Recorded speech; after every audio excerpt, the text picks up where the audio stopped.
정만찬 이야기인데 두 가지, 한 가지만 두 가지 오늘 말한 핵심이 육신에 우리 먹고 마시는 것, 생명을 공급하는 것, 또 있는 것 같이 있는 것과 같이 영적인 생명, 이거는 이제 그리스도를 통해서 우리가 얻는 것이다. 그래서 그리스도가 왜 여기 이제 자기 살과 피를 마시는 이것을 이렇게 허락했었느냐 하면은 이제 이 그리스도의 사역, 그러니까 자기를 주심이죠.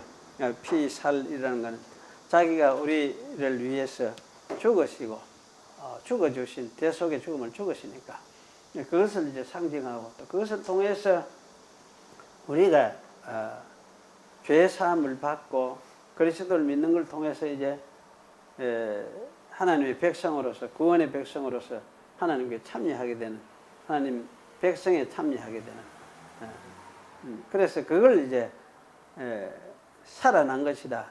죽은 사람이 살아난 것이다. 영적으로 표현되잖아요. 영적인 표현이고. 그래서 영적인 생명이 하나 있는 것 같이, 또 영적인 양식이 있는 것 같이, 육신이 그 양식도 있고 육신의 생명도 사실 우리가 있죠. 있는데 이걸 이제 영적으로 표현한 것이, 이것이 생명을 표현하고 그 떡과 잔이라는 이 표현, 상징적인 표현을 통해서 그 속에는 그리스도의 죽음도 대신 또 대속도 다 들어있고, 그러면서 그것이 또 사람에게, 하나님의 백성에게는 생명이 되는 것이다.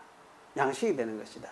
그런 뜻에서 상징적으로 이렇게 말하고 있다. 아마 이걸 여러분이 좀 기억을 하면 좋겠습니다. 그래서 성찬, 성례, 떡과 잔을 먹고 마시고 하면서도 이거는 믿음으로 하는 것이니까, 믿음으로 예수님이 나를 위해서 죽으시고 부활하시고, 그래서 나도 또 그를 믿음으로 하나님 죄사함을 받고 또 하나님의 백성으로 인정함을 받는 그런 천국 세계에 참여된 사람이 되었다. 이것을 이제 되새기고 확인시켜 주는 것, 이것이 승리다. 그렇게 여러분이 기억을 하시면 좋겠습니다. 우리 사람이라는 것이 이런 반복해서 되새기는 이게 없으면은 이래 하나님을 되새기는 게 거의 잘 안 돼요. 안 되고, 왜냐하면 하나님 우리가 만나서 이래 뭐 느껴지고 이렇게 붙잡을 수 이런 건 이런 분은 아니잖아요. 그건 영으로 계신다 했으니까, 영은 그 말씀으로 계시는 것이고, 그래서 사실 보이지 않는 것이기 때문에 이 우리 마음으로 새기는 거죠. 새기는 거, 되새기는 거. 그래서 기도하고 할 때 기도하고 또 아멘 하는 것도, 그것도 하나님을 사실은 우리 마음에 되새기는 거예요. 그 되새기면 그것이 만나는 것이기도 하고 그런 것이고, 이제 그래 말씀을 읽으면서 살피고 하면서 하나님 뜻이 무엇인가, 그것도 이제 그렇게 되새기는, 그것도 하나님을 만나는 거예요. 그 영으로 계시는 하나님을 만나는 거예요. 그래서 되새기고 이렇게 하는 걸 통해서 하나님을 또 다시 만나고, 그러니까 우리 마음에도 오늘 하나님 만났구나, 또 마음에 좀 뭡니까 힘을 얻고 안정을 얻고 이러면서 살아가는 거죠. 살아가는데 그것도 안 하면 이건 뭡니까, 그저 신앙이라 하는 것이 만남이 없는, 하나님을 만남이 없는 신앙이 되어버리니까, 그리고 머리로 생각만 하는 신앙이에요. 그러다 보면 이성, 논리, 머리, 자꾸 이성적으로만 가거든. 그러니까 그래 되면은 그 신앙이 사실은 살아있는 신앙이 아니고, 그래서 말로만 하는 신앙이 되고 막연해져 버리고 그렇게 되어요. 그래서 사실은 이제 믿음이라는 것도 이상하게 이상한, 자꾸 어떤 논리적인 이상한 것을 빠져들게 되는, 사실 논리가 없는 것도 그것도 이상하지만 사실 논리에만 매여서 믿음이라는 것이 빠져든다면 그것도 이상한 그게 돼요. 그 영지주의가 그런 게 아닙니까? 영지주의 쪽으로 빠지게 돼요. 그래서 사실 우리는 이제 이런 만남이, 하나님을 만나고 뵙고 이 하는 이것이 우리 생활에서도 늘 이제 이루어져야 그게 정상적으로 하나님과 교통하고 이렇게 교제하면서 이제 사는 것이 되어져요. 그래서 참 이게 좀 중요하죠. 이렇게 하는 것이 중요합니다. 그런 측면에서 우리가 이런 부분을 좀 잘 생각을 해 가야 되겠다. 그런 생각이 들어집니다. 그래 기독교는 자꾸 이제 지식만 자꾸 추구하는 건 아니에요. 지식만 추구하는 것이 아니고 올바른 지식을 추구하고 배우고 해 가야 되지만 또 실제로 자기 삶 속에서 영으로 계신 하나님을 우리 영으로 우리의 마음으로 만나는 것 이런 것이 늘 이루어져야 그게 참 함께 살아가는 믿음으로 사는 삶이 가능해지는 것입니다. 그런 점에서 참 중요한 것이다 생각을 우리가 할 필요가 있습니다. 오늘 이제 열왕기상 15장부터 15장을 몇 절을 읽겠습니다.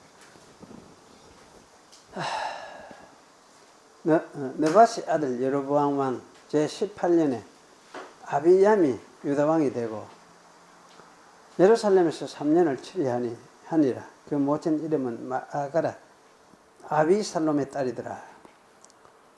아비얌이 그 부친이 이미 행한 모든 죄를 행하고 그 마음이 그 조상 다윗의 마음과 같지 아니하여 그 하나님 여호와 앞에 온전치 못하였으나 그 하나님 여호와께서 다윗을 위하여 예루살렘에서 저에게 등불을 주시되 그 아들을 세워 후사가 되게 하사 예루살렘을 견고케 하셨으니 이는 다윗이 햇사람 우리아의 일 외에는 평생에 여호와 보시기에 정직히 행하고 자기에게 명하신 모든 일을 어기지 아니하였습니다. 르호보암과 여로보암 사이에 사는 날 동안 전쟁이 있었더니 아비얌과 여로보암 사이에도 전쟁이 있었니라. 아비얌의 남은 사적과 무릇 행한 일이 유다왕 역대지략에 기록되지 아니하였느냐. 아비얌이 그 열조와 함께 자니 다윗성에 장사되고 그 아들 아사가 대신하여 왕이 되니라. 거기까지만 읽겠습니다. 사실 오늘 읽은 말씀 짧게 읽었지만 이제 나머지 열왕기 나머지 부분 열왕기상 20 몇 절까지 23장 2장이죠. 22장 그리고 열왕기 하까지 사실은 막 이래 핵심적인 맥락, 신학적인 맥락 또는 계시적인 맥락 이걸 다 이제 뚫어서 설교를 하는 셈이다. 그렇게 우리가 생각을 하면 되겠습니다. 그래서 유다와 이스라엘의 열왕들의 역사와 그 교훈 이렇게 이야기를 하는데 사실은 이제 열왕기 전체에 아마 신학적 개관 이랬지만 신학적 계시적 개관 뭐 이래 해도 될 것 같습니다. 계시적 개관 중요한 계시 말씀하시고자 하시던 그 내용 뜻이 무엇이었느냐 그걸 이제 전체적으로 살펴서 이렇게 정리를 해보려고 하는 것입니다. 먼저 우리가 앞에 그 유다의 열왕들 쭉 이제 훑어보면 되겠죠. 그 유다 맨 처음에 르호보암 지난주에 우리가 생각했었습니다. 그 다음에 아비야, 아사, 여호사밧, 그 다음에 여호람, 아시야, 아달랴, 요아스, 아마사, 아사랴, 그 다음에 요담, 하스, 시스기야, 머나세, 아몬, 요시야, 여호아스, 여호야김, 시드기야. 이렇게 하면은 이제 그 유다의 유다가 망해서 잡혀가기까지 나라가 망하고 잡혀가기까지의 왕들이 이제 왕들이 이렇게 기록되어 있습니다. 그래서 그 뒤에 유다가 멸망한 것이 사실 586년이거든요. 주전 586년. 언제냐? 시드기야 때입니다. 시드기야인데 이때 이제 이후에 시드기야 이후에 나오는 거예요. 여고냐, 스알디엘, 스룹바벨, 아비웃, 엘리야김, 아소르, 사독, 아킴, 엘리웃, 엘라살, 마탄, 야곱, 요셉, 예수 그리스도.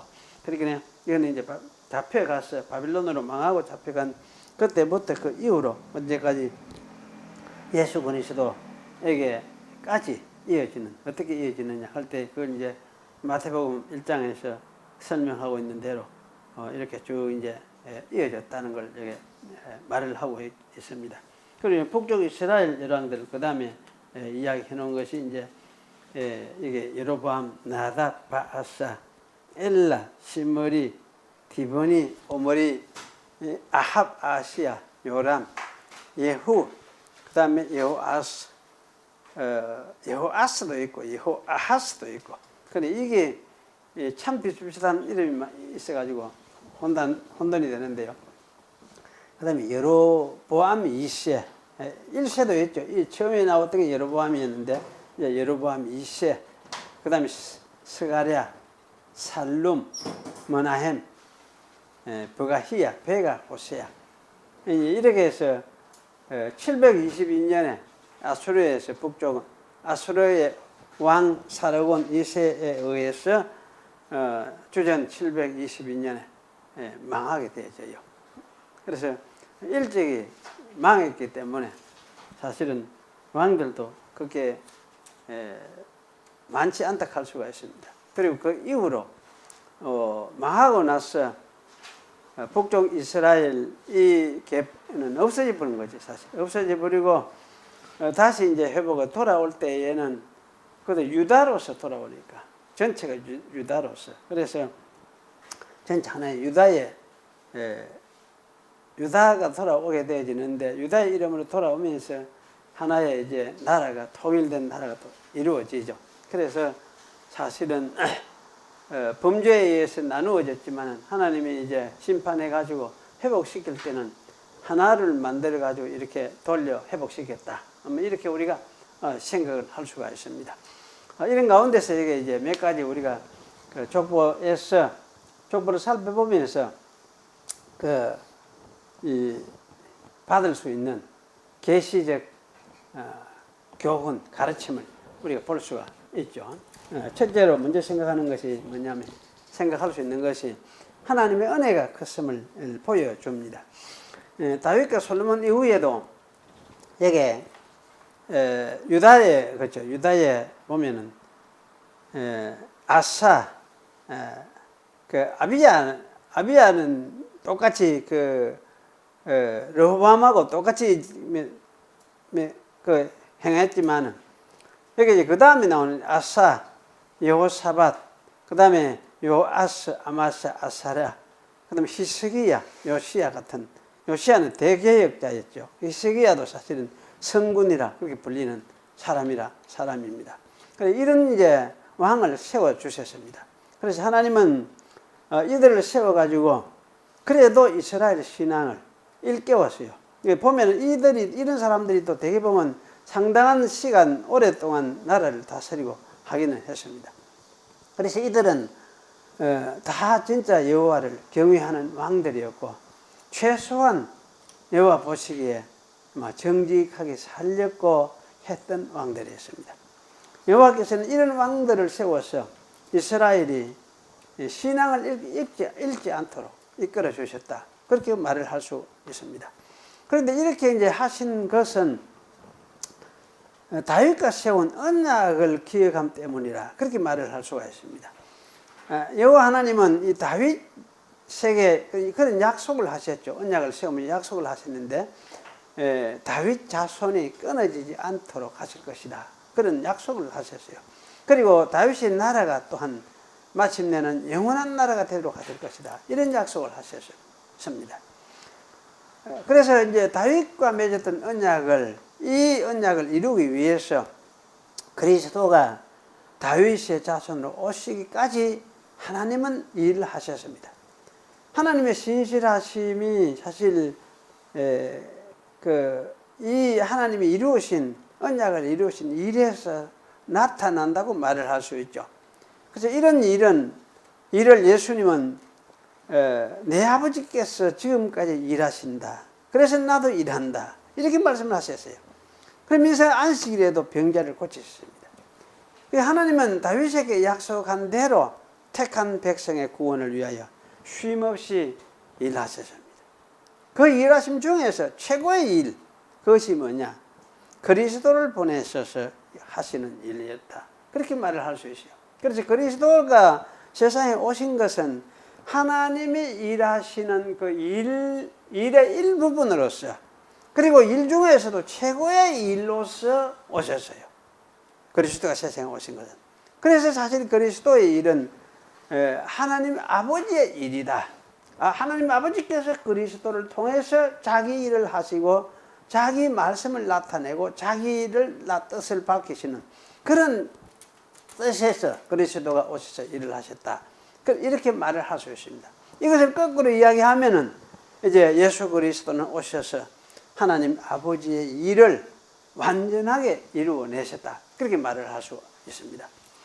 예, 그리스도는 이렇게 일을 하심으로써 그야말로 이제 하나님 아버지의 뜻을 완전하게 이루으셨죠.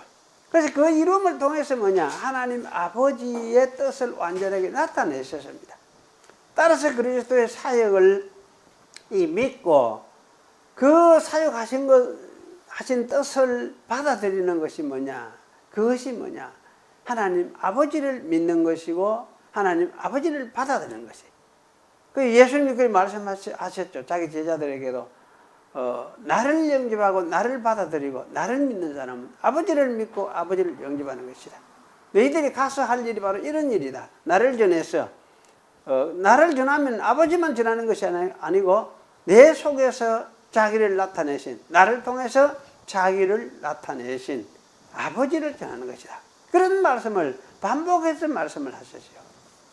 그래서 그리스도의 사역은 이 하나님을 나타내는 사역인데, 예수님의 이 사역을 통해서 하나님 아버지를 보고 이해하게 되는 이것이 뭐냐? 우리가 예수를 깨닫고 하나님을 믿게 되는 것이라 할 수 있어요. 그래서 사실 예수님의 사역은 아버지를 나타내는 최고의 계시 사건이었다. 그렇게 말을 할 수 있죠. 그러니까 이제 이거는 이렇게 이제 계시하시는 거는 아버지가 위에 생겼는지 얼굴이 위에 생겼는지 이런 걸 이야기하는 것이 아니고 아버지 하나님의 뜻이, 영이신 그분의 뜻이 어떤 것인지를 밝혀주는 것이 계시다. 아마 이렇게 저는 이해하는 것이 옳겠다. 그렇게 생각이 됩니다. 그래서 예수님은 세상에 오셔서 이제 십자가 죽으시고 부활하시고 그 부활을 통해서 무엇을 보여주시나 할 때에 하나님의 영생, 하나님의 영생명의 세계, 영생의 세계, 이것이 변함없이 든든하게 서 있다. 아마 이것을 밝히 드러내시고 증거하신 것 같다. 그런 생각이 들어요. 그래서 이제 이 영생의 세계, 영원한 세계, 그래서 이 세계에 그러면 참여된 하는 이것이 뭐냐? 이것이 이제 영생에 참여하는 것인데 무엇을 통해서 여기 세계에 참여하느냐?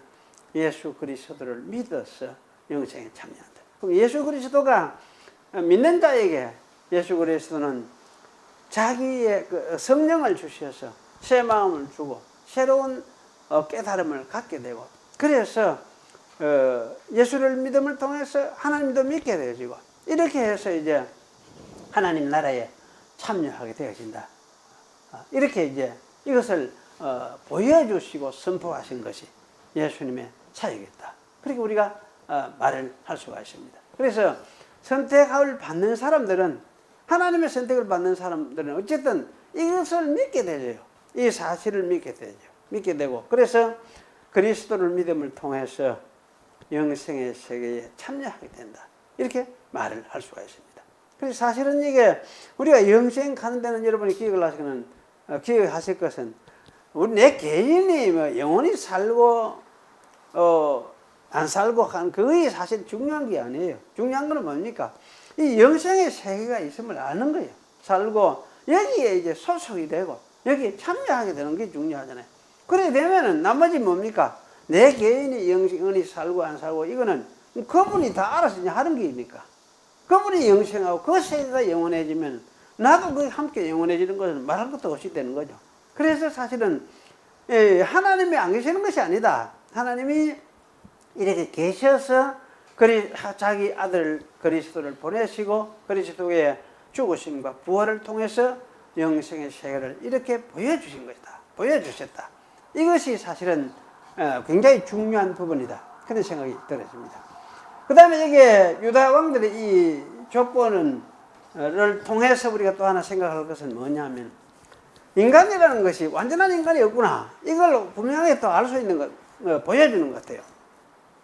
우리가 다윗도 실패를 했었죠. 그걸 너무나 우리 잘 압니다.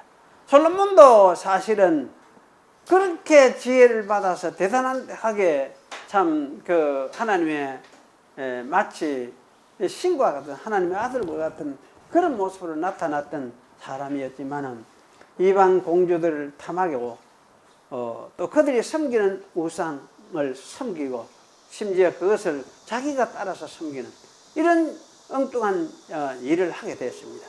그렇게 함으로 인해서 이스라엘의 이방 나라들의 우상 숭배가 그야말로 창궐하게 만들었어요. 이렇게 한 사람이, 이게 솔로몬이 이렇게 했어요. 이스라엘의 우상 숭배를 그야말로 창궐하도록 돌아오게 만든, 우상이 들어오도록 만든 사람이 솔로몬이었습니다. 그리고 이 솔로몬 이후에 어떤 왕들은 사실은 선한 임금이라도 완전한 사람은 없었다는 걸 우리가 볼 수가 있어요. 그래서 정직히 행하였지만은 산당은 철폐하지 못하더라. 어찌게 할 수가 없더라, 왕이라도. 이런 말씀이 반복되고 있습니다. 또 아수르의 산헤립이 쳐들어왔을 때 히스기야는 이사야 선지자들 지도를 받으면서 그야말로 기도하고 하면서 그 대처를 잘 했죠. 믿음으로 대처를 했어. 이 산헤립의 대군 18만 5천을 하룻밤에 하나님의 천사가 전멸시켜버리는 그런 일까지 경험을 하게 됐습니다. 그런데 이 일 보면, 자기가 이제 병이 들어서 이사야를 통해서 이제 병을 고쳐주시고 했는데, 그 병 고쳐주신 그 기쁨에 들떠서, 마침 바벨론 사람들이, 문명을 이렇게 왔을 때에 자기 나라에 있는 모든 것을 다 보여주고 있어요. 그야말로 경박한 일들을 했었습니다. 그래서 이거 책망을 했잖아요. 이사야가 책망을 했습니다. 아마 이때 바벨론은 이제 예루살렘을 아마 염탐하러 왔다 할 수 있죠. 그냥 문병이지만은 사실 염탐하러 왔다 할 수 있는데, 자기 나라에 있는 모든 것을 다 보여줬어요. 그래서 사실은 이걸 책망을 하니까 뭐라 했느냐 하면, 참 내 사는 시대만이라도 태평과 진실이 있다면 그것으로 좋게 생각하겠습니다. 이런 이야기를 했어요. 굉장히 무책임한 것 같은 이야기 같기도 하고, 어떻게 생각하면 무슨 이건 좀 진리가 있는 것 같기도 한데, 사실은 이거는 진리로 생각할 수는 없는 것 같아요. 자기 자신 시대만 평안한 것을 생각을 하고 그렇게 말한 것 같다 생각이 들었습니다. 그리고 요아스도 마찬가지입니다. 요아스는 여기 이제 나중에 유다 방백들이 요아스는 사실은 어릴 때 이제 이래 숨겨져 가지고 제사장 어릴 때 왕이 됐어요. 7살에 왕이 됐으니까. 그러면서 누가냐, 제사장 여호야다의 그 보호 속에서 왕이 되어 가지고 자랐거든요. 자랐는데 나중에는 자기 자신이 하나님의 전을 버리고 아세라 목상과 우상을 섬기게 되었습니다. 그래서 이것을 책망하는 제사장 여호야다의 아들 사가랴를 돌로 쳐 죽였습니다. 그리고 이제 우리가 말하는 대개혁 때 요시야도 마찬가지예요. 요시야도 그야말로 이 참 개혁을 하면서 그야말로 이 나라를 잘 이끄는 것 같은데, 우연히 아마 애굽의 바로 느고가 올라왔을 때, 너는 내가 너를 통해서 너에게 전쟁하려고 온 건 아니다. 그러니까 너는 나를 이렇게 막 싸우려고 하지 마라. 이렇게 이야기를 했어요. 그런데 이 말씀이 누구의 말이냐? 느고의 입을 통해서 말씀하시는 하나님의 말씀이었다. 그렇게 성경은 말씀하고 있어요. 그런데 기어코 자기가 나가서 또 그 대적에서 싸우려고 했었습니다. 그러다가 그 싸움에서 아마 화살에 맞아서 전사를 하게 되었습니다. 근데 사실은 이걸 어떻게 이렇게 이제 전사한 것에 대해서 굉장히 모두 애달파했어요. 예레미야도 굉장히 애달파하고 이랬는데, 이거 왜 이렇게 했느냐? 왜 하나님께서 이걸 허락을 하셨느냐? 어쩌면은 이 요시야가 이렇게 한 거는 이미 이스라엘은 범죄해가지고 그 므낫세의 죄악 때문에 망하게 돼 있었어요. 하나님이 이 결심을 돌이키지를 아니하셨어요.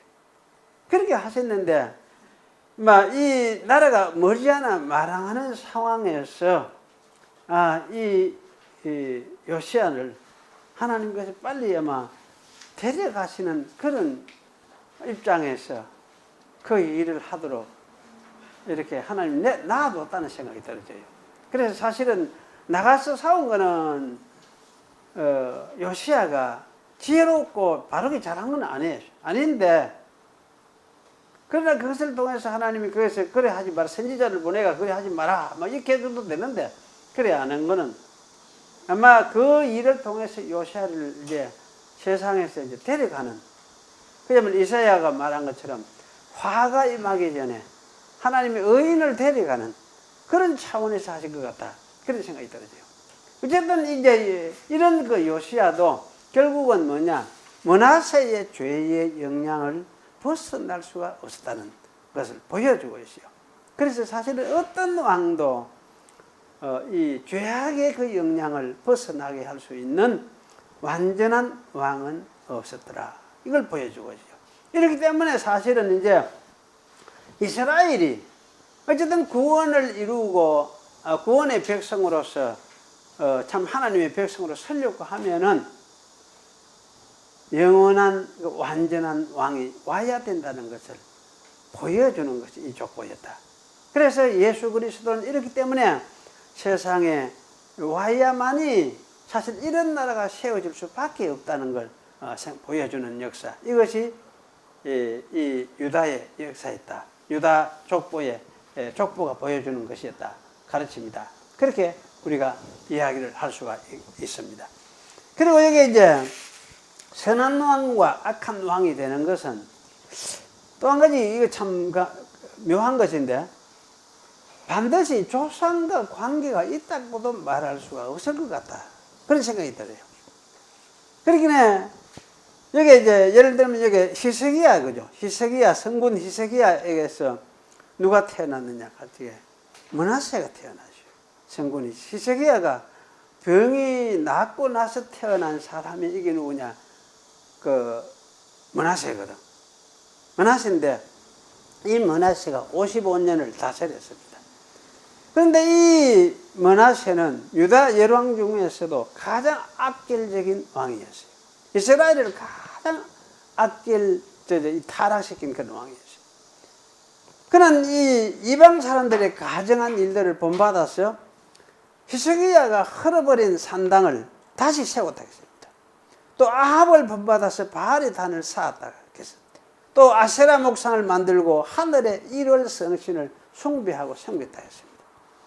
또 여호와의 전에 이방 신들을 위한 단들을 세웠고 여호와의 전 두 마당에 하늘의 일월 성신을 위한 단들을 세웠다, 그렇게 말씀했습니다.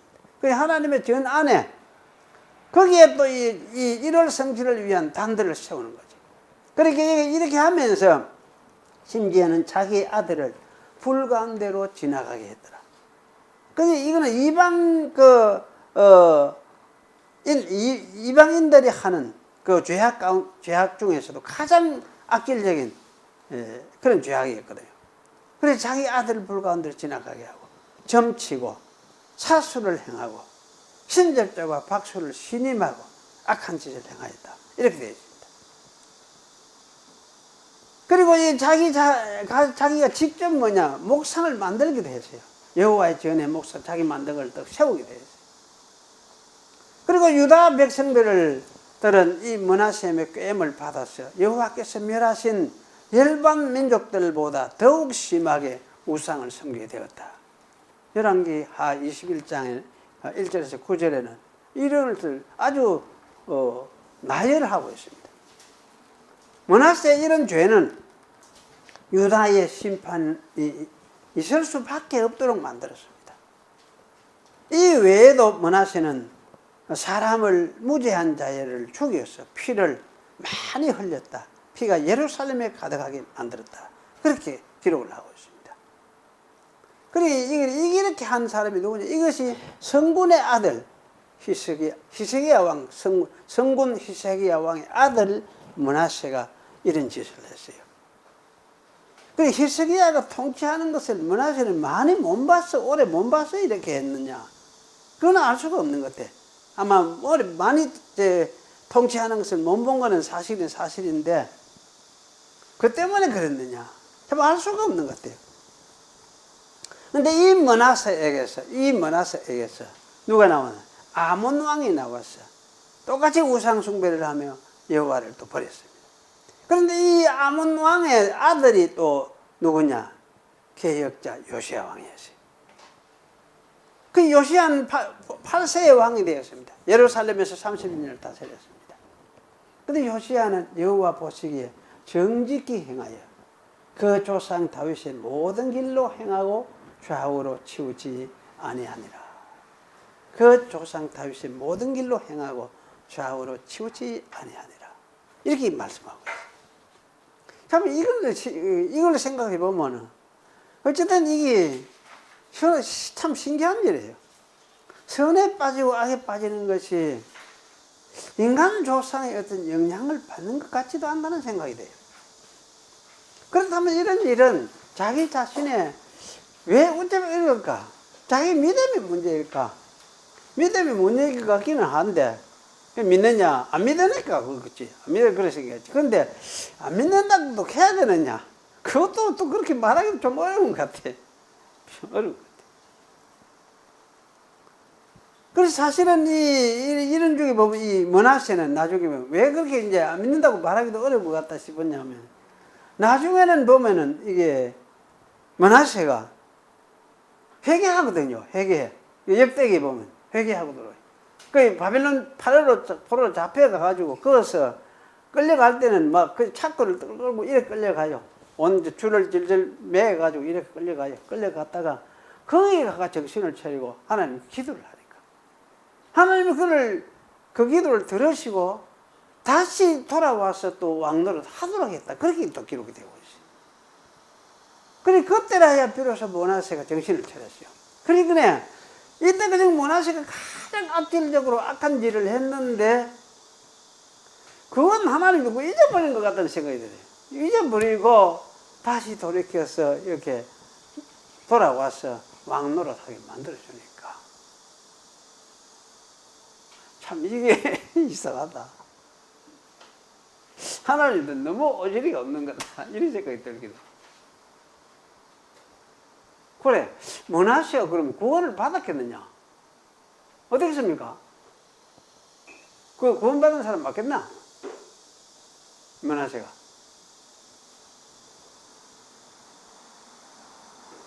저는 이게 와가지고 세워주고 왕으로 인정해주고 기도 들어주고 경건하게 살도록 만들어줬는데 구원 안 주겠습니까? 므낫세를. 저는 구원을 준 것 같아요. 용서하신 것 같아요. 용서하신 것 같아요. 그런데 아합도 어떻습니까? 또 구원을 준 것 같습니까? 아합 왕도 어떻습니까? 아합은 어쩌겠습니까? 이런 악질적인 아합 왕도 나중에 보면 자기 옷을 이제 선포가 선지자가 와가지고 책망하고 그거 하니까 자기 옷을 찢고 회개하고 참 근신하면서 참 걸음을 천천히 걷고 하나님을 두려워하는 그런 모습을 보였거든. 그러니까 그걸 대반 그래 하니까 대반 아합왕을 그는 심판하려고 하는 그 계획을 하나님 취소를 하자. 돌리고 네가 네 다음 대로부터 하겠다. 다음 대에 하겠다. 이렇게 이야기를 하자. 그걸 보면 아합왕도 어쩌면은 모르겠습니다. 아합왕이 하나님이 아합왕이 그러면 하나님을 믿은 사람이 이렇게 해야 됩니까? 안 믿은 사람이 이렇게 해야 됩니까? 뭐 이렇게 해야 되겠습니까? 아합 같은 사람. 우리가 악한 임금 아방 우상숭배 쪽 노래도 그래 하잖아요. 어릴 때 노래 주일학교 다니면 그래 노래도 하잖아요. 한데 우상 생겼는데 그때 그 노래 부를 때는 진짜 우상이 생기는 것으로 끝나본 줄 알았어요. 나중에 보니까 그런데 이 아하방이 회개에 돌이켜가지고 다시 하나님이 은혜를 입는 그것에 대해서는 별로 그때 노래로는 아마 이야기가 안 됐던 것 같은데. 그래서 성경을 다시 보면서 아, 이 아하방도 하나님 또 이래 해주네 이런 생각이 또 들어요. 그래 이런 것이 참말로 이건 보면 하나님의 사랑이 한없이 크고 한없이 넓으시다 하는 것도 생각을 하게 해주지만은 참 이 부모와 자식 간의 관계 속에서 개인이 믿고 안 믿고 이렇게 되는 이것이 사람의 인위적인 어떤 노력으로서 되는 것이 아닌 것 같다 이런 생각이 들어져요. 인위적인 노력으로. 그래서 참 그러면 뭐 어떻게 되는 것이냐 이거는 어떻게 되는 것이냐.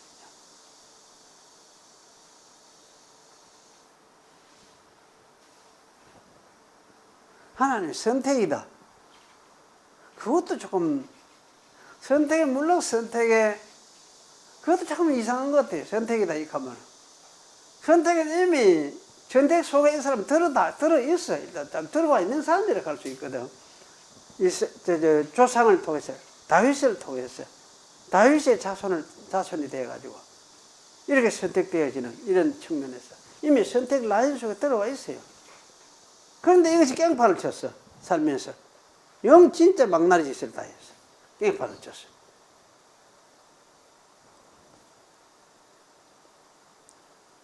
그래 이것이 이렇게 되는 이것이 그 부모들의 영향인가? 안 그러면 무엇이냐? 참 묘한 것 같아요. 이런 부분이. 그래서 사실 우리가 이제 이러면서도 어쨌든 이런 속에서 분명히 드러나는 것은, 야, 하나님은 어쨌든 엄청, 우리 인간의 생각하기 이상으로 상상 밖에 넓은 마음을 가지시면서 통치하시고 다스렸구나.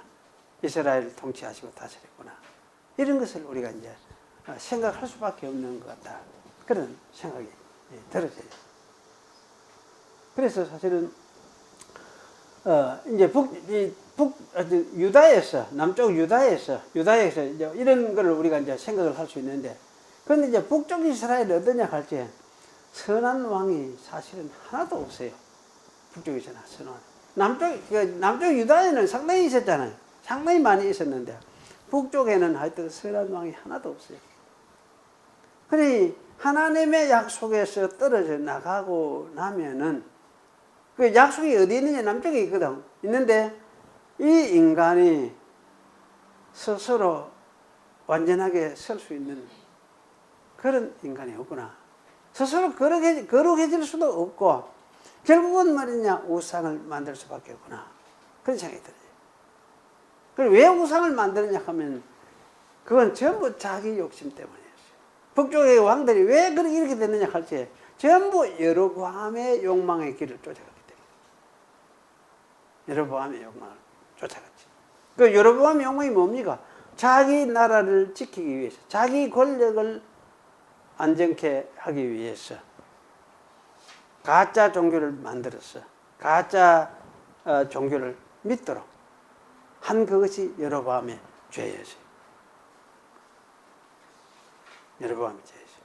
그러니까 사실은 그런 여로보암은 믿는 자를 할 수 없겠다 싶어.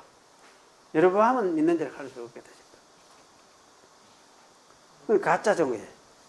그런데 이제 이 가짜 종교를 만드는데 북쪽 이스라엘에 세워졌던 왕들은 전체가 하여튼 이 여로보암의 길을 벗어나질 않았어요. 다 그걸 쫓아갔어요. 그러니 사실은 하나님의 은혜의 간섭이 없고 약속에서 떨어져 나간 인간들이 옳게 제자리에 서는 인간이 또 하나도 없다는 것. 이거 우리가 볼 수가 있을 것 같다. 그런 생각이 들어집니다. 그런데 사실은 이런 가운데서도 하나님은 북쪽 이스라엘에 엄청 많은 선지자를 보냈거든요. 선지자를 보내가지고 엄청스러운 사역을 하게 만들었어요. 그래서 사실은 왜 이런 데 가운데서 선지자를 보냈을까? 왕들이 다 엉망진창이 돼가 이렇게 되는데 선지자를 왜 보냈을까?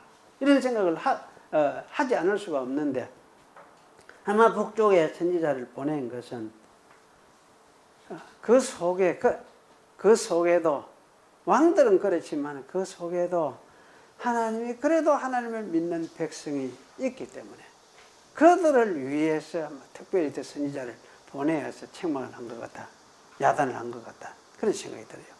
그래서 우리가 예를 들면 가장 좋은 예가 그 아합 시대에 7,000명을 남겼던 사건이라 할 수 있어요. 신약에도 이거 인용이 되죠. 그래서 네가 선지자가 엘리야 선지자죠. 남은 남았는데 다 죽이고 나만 남았는데 나까지 죽이려고 합니다. 이세벨을 통해서 그렇게 이제 죽이려고 하니까, 이세벨이 독을 품고 죽이려고 하니까 도망을 가서 그렇게 이제 탄식을 하죠. 하니까 하나님께서 아니다, 네 눈에 안 보이지만은 사실은 7,000명이나 남겨놨다, 이 이야기죠. 7,000명. 나라 왕들이 지배자들이 통치자들이 다 이렇게 신앙을 잊어버리고 떠났지만은 그래도 이 속에 누구냐, 보이지 않는 하나님의 백성들이 7,000명이나 남겨놨다, 이렇게 이야기해요. 이건 아마 현재 교회 현상도 생각을 해보면 마찬가지로 이야기를 할 수 있을 것 같아요. 아무리 교회가 썩은 것 같고 엉망진창이 같아도, 그러나 그 속에 누가 있느냐, 진짜 하나님의 백성들이 그 속에도 들어있다, 많이 남아있다. 그래서 아마 이런 백성들을 위해서 계속해서 선지자들을 보내어서 올바른 길이 무엇인지를 가르치고 설교하도록 만드시는 그런 일을 하신 것 같다, 그런 생각이 들어요. 그래서 이런 생각이 들면 사실은 참 지금도 사실은 낭망할 필요는 없구나, 그런 생각이 들어요. 아무리 그 해도 어쨌든 여기에 하나님의 백성이 있는 그곳에 누가 그들을 이끌어가느냐, 결국은 하나님이 이끌어갔을 것이다. 근데 어떻게 또 자기의 말씀을 전하는 사람들을 세워서 선지자들을 세우고 그런 사역자들을 세워가지고 자기의 말씀을 전하도록, 선포하도록 그렇게 하셔서 그런 일들을 통해서 자기 백성을 하나님께서는 결국 이끌어 가시는 하나님이시다, 이런 그 확신을 우리 하나 가질 수가 있을 것 같다, 그런 생각이 들어집니다. 그리고 여기 이제 우리가 한 가지 더 이제 마지막으로 기억을 할 거는, 이 분열왕국 시대에 선지자들을 굉장히 많이 세웠어요. 많이 세웠는데, 이 분열왕국 솔로몬 이후에죠. 솔로몬 이후에. 그러니까 선지자들이 많이 등장하게 되어지는데, 이 선지자들이 많이 세워져서 사역을 하기 시작했다는 것은 이스라엘 백성의 타락과 관계가 있거든. 그래서 타락이 심해지고 범죄가 심해지니까 선지자들은 더 많이 세워져 가지고 나타나게 되어졌어요. 그래서 이런 이제 관점에서 우리가 생각해 볼 때 이런 일을 가장 아마 강력하게 한 사람이 누구냐? 우리가 엘리야와 엘리사 선지자를 할 수 있어요. 엘리야와 엘리사 선지. 엘리야, 엘리사 시대는 이거는 뭡니까? 하나님이 사실은 엘리야와 엘리사와 함께 활동을 했잖아요. 그렇죠? 여러분, 안 그렇습니까? 하나님이 엘리야와 엘리사와 함께 활동을 안 합니까? 그래 하잖아요. 심지어 뭡니까? 하나님이 엘리야를 뭐라고 봅니까? 하나님의 사람이에요. 엘리사를 하나님의 사람, 이렇게 이야기를 하죠. 하나님의 사람이에요.